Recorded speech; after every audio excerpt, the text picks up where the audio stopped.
ಗುಲಾಬ್ ಜಾಮೂನ್ ಮಾಡೋದು ಹೇಗೆ ಅಂತ ನೋಡೋಣ.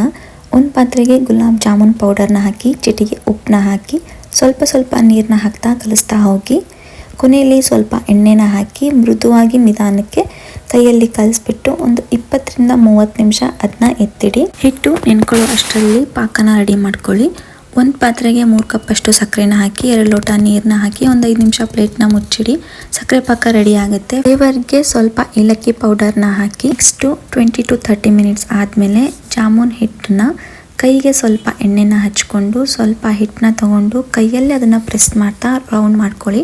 ಆಗ ಯಾವುದೇ ಏರ್ ಬ್ಲಾಕ್ ಆಗಲ್ಲ, ಹಾಗೆ ಒಳಗಡೆ ಗಂಟು ಕೂಡ ಆಗೋದಿಲ್ಲ. ನೆಕ್ಸ್ಟು ಎಣ್ಣೆ ಎಲ್ಲ ಚೆನ್ನಾಗಿ ಕಾದ್ಮೇಲೆ ಒಂದೊಂದೇ ಜಾಮೂನ್ನ ಹಾಕ್ತಾ ಸಣ್ಣ ಉರಿಲಿ ಅದನ್ನು ಚೆನ್ನಾಗಿ ಬೇಯಿಸ್ಕೊಳ್ಳಿ. ಎಲ್ಲ ಜಾಮೂನು ತಣ್ಣಗೆ ಆದಮೇಲೆ ಸ್ವಲ್ಪ ಬಿಸಿ ಇರೋ ಪಾಕಕ್ಕೆ ಎಲ್ಲಾನು ಹಾಕಿ 1 ಅವರ್ ಪ್ಲೇಟ್ನ ಮುಚ್ಚಿಡಿ.